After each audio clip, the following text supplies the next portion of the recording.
Hello there. Thank you for joining me for this live episode of the Creative Imposter podcast. The title of this episode is What's a Podcast Good For? So let me do a little official intro, since I think that I'm going to republish this to my podcast feed. And yeah, there you go.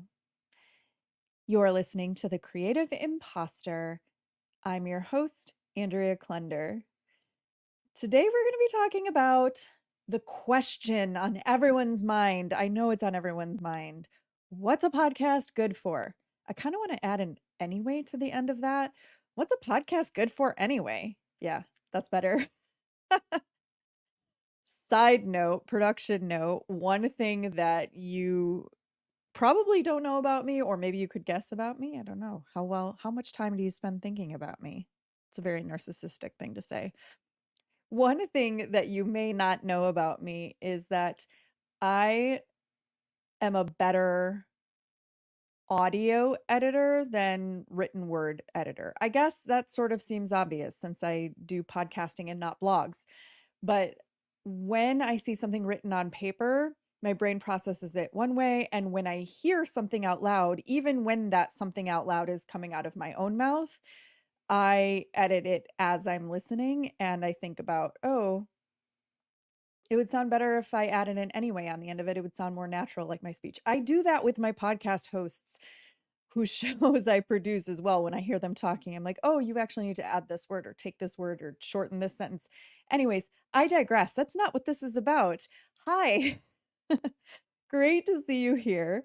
I wanted to stop by the internet, the social media hangouts, and share some thoughts with you. I just finished recording an interview with Megan Dougherty, who was recently on the Creative Imposter podcast as my guest, but we just recorded an interview for her show, the company show, in which we were talking about things that you could use your podcast for, outside of the box ideas for what a podcast is good for, beyond the very standard and not terrible reasons of growing your audience, reaching more people, and marketing your business. It can do those things for sure. And in fact, whenever I'm at a podcasting conference or, lurking around on social media with other podcasters, those are typically the biggest questions that we hear. Those of us who've been around the block a few times in podcast land, Podcastlandia.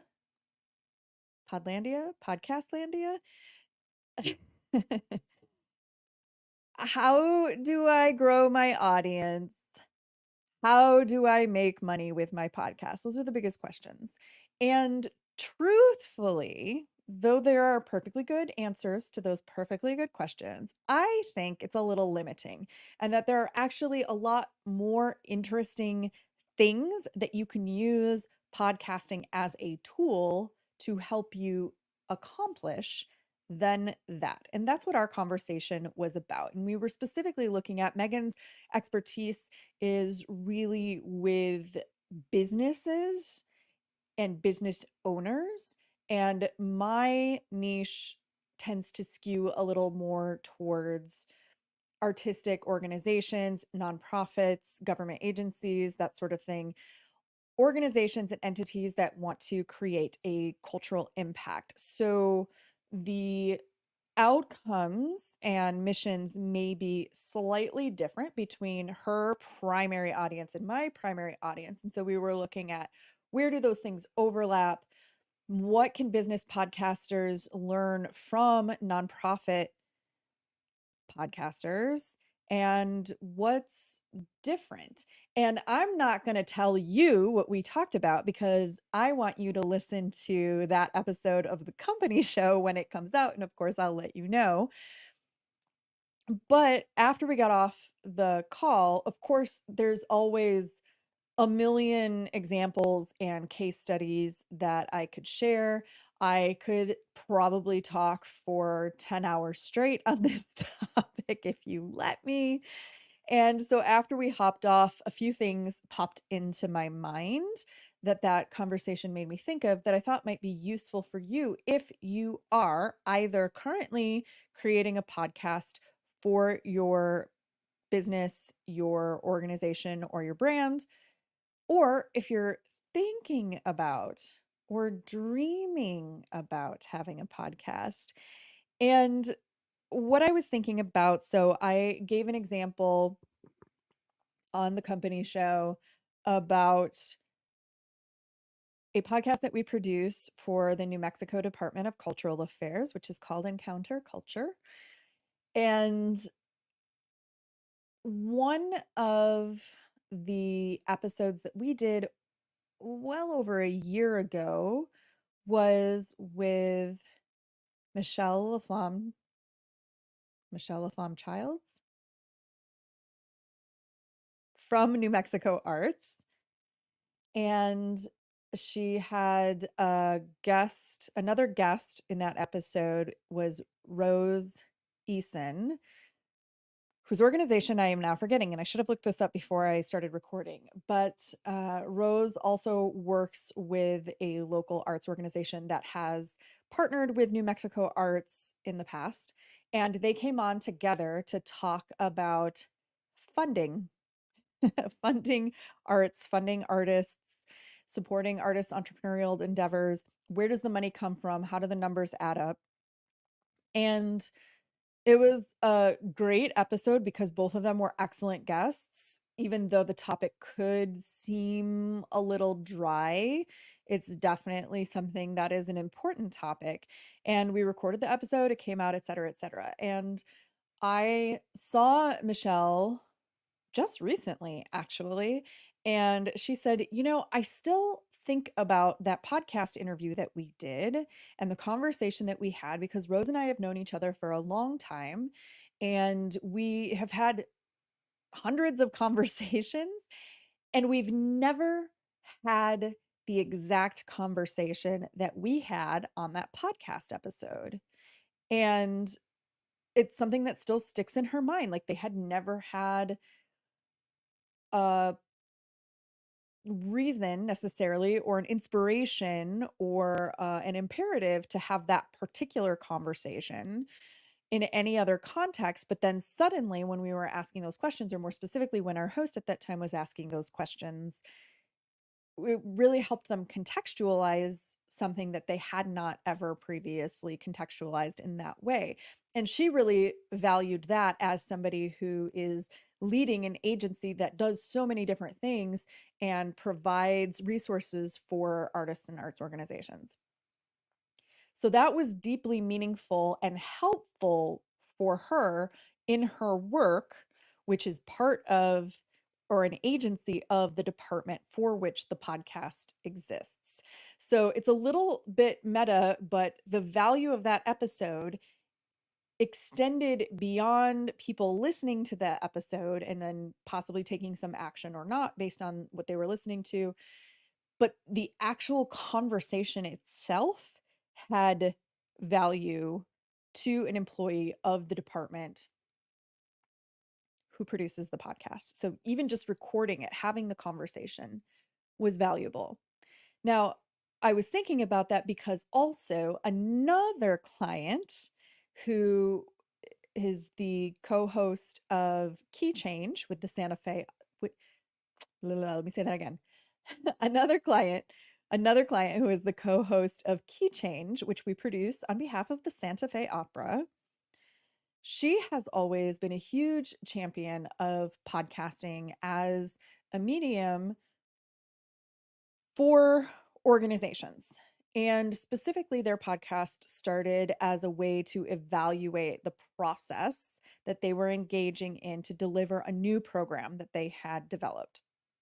And the podcast has grown far beyond that. And, 5 years later, we have grown. 5 years later, the podcast has grown from that point and expanded in terms of what it's being used for and how we're imagining it. But she has always said to me, and this is Andrea Fellows Feinberg, she has always said to me that the podcast is a way to have conversations that you can't have anywhere else. In most cases, and definitely in our case, they're long form.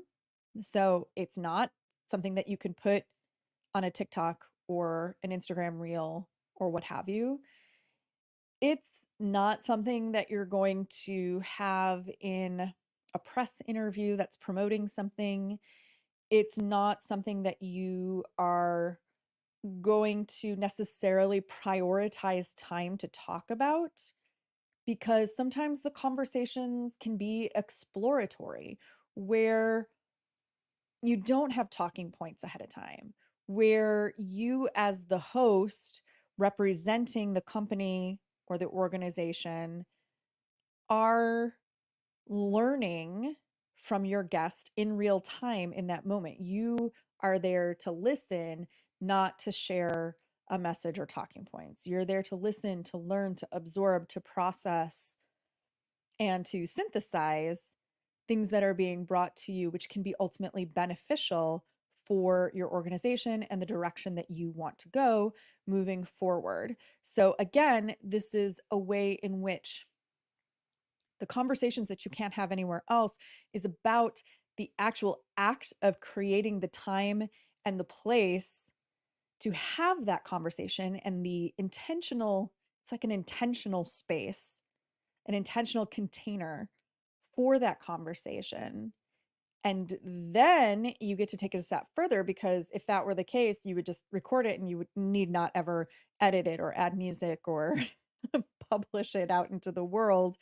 But in that case, you are recording it with the intention of putting it out in the world for a public audience or for a private audience in some cases.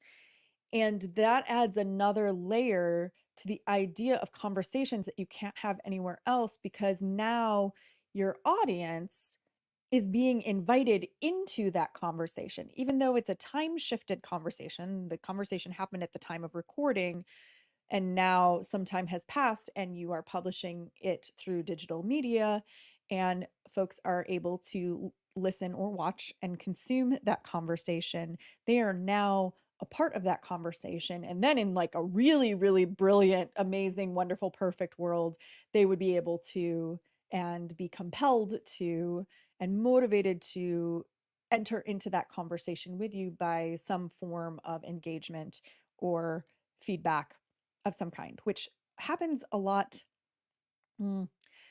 It's a lot more challenging to court engagement and feedback from your audience in a way in which they are contributing to the conversation as an active participant adding into it, rather than as an active listener who is soaking it in and then perhaps carrying that forward in their private life, but maybe not necessarily ever with you as the host, if that makes sense. But it is an extension of the conversation. So now that conversation that I had with Megan, like, she mentioned that, sometimes it's fun to talk shop with somebody in your industry who gets it. And that's true. But if we just scheduled a Zoom call and had a conversation amongst ourselves, then that would still have been beneficial and rewarding and useful for us. But then it, you know, wouldn't have the possibility of expanding outward in terms of the potential benefit of that conversation to folks who may hear it in the audience and find something useful in there that they can then carry on and continue. So it has that exponential multiplier effect when you are recording for the purpose of distributing to an audience at that point. I think this makes sense.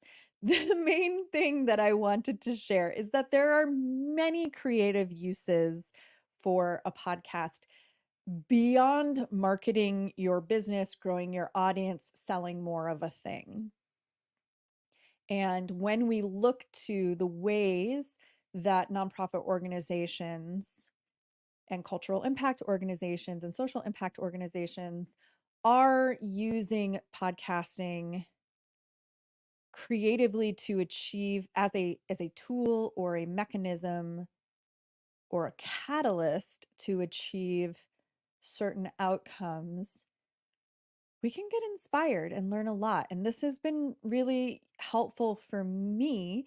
I've recently posted on the Creative Imposter and been recording episodes and messaging around this feeling that I was having when you get stuck in numbers. And I've seen some of my clients' numbers in terms of download numbers, in terms of total audience size.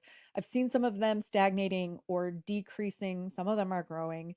I've seen shifts in the industry. I've seen shows closing. I've seen people giving up on podcasting. And I was starting to feel like, oh man, maybe podcasting doesn't work. Maybe this is the wrong industry. Maybe none of this is worth it. Maybe it's just wishful thinking. Like, is it even worth it to have a podcast? Should I be promoting that in good faith to people? And this has been a question that's been on my mind, and I've been looking for evidence to show me a pathway to, yes, podcasting works. Yes, podcasting is worth it. Yes, you are doing what you should be doing, and this is all good. And here's how to make it even better for the folks that you're working with. And this thinking and talking about some of the amazing work that my clients, both current clients and past clients, have been doing in the world, and not so much like, oh, they have the best podcast ever that we create with them, but more specifically, wow, our clients are really doing important, good work, creative work, meaningful work, life-changing work in the world. And how cool is it that the podcast that we help them to create is helping them to do more of that amazing work? That's what I wanted to say. So thank you so much for tuning in on this as I verbally process. That's what I want. Thank you for tuning in to this episode, this live stream, recording of this live stream, as I am verbally processing what was on my mind following my conversation with Megan Dougherty for her podcast, The Company Show, which will be coming out soon. And if you are watching this replay on a social media platform, or if you are listening to this episode in a podcast app after the fact, I would love to hear your thoughts in the comments, DMs, in an email. In fact, let me pop my email up on the screen here, which is andrea@thecreativeimposter.com. Feel free to reach me out. Feel free to reach me out. Feel free to reach out to me. Please, I implore you. Don't feel free, do it. Reach out to me, andrea@thecreativeimposter.com, or comment on this video, or DM me on whatever platform you found this recording. And I would love to hear your answer, which may be completely different than mine, which is, what's a podcast good for? And listen, if you tell me that a podcast is good for selling more of a thing that you've sold because of your podcast, or if you tell me that a podcast is good for marketing your business because you've done that, cool. Those are great reasons. I'd love to know more details about how you did that through your podcast. I'd love to know. Tell me, what's a podcast good for? That's it. Thank you so much for watching.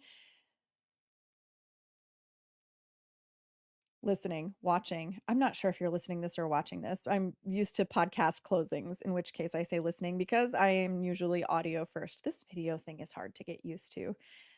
All right. Once again, thank you for listening to The Creative Imposter. This episode was not written. It was spoken extemporaneously off the top of my head, recorded, and will be edited by Andrea Klunder. That's me.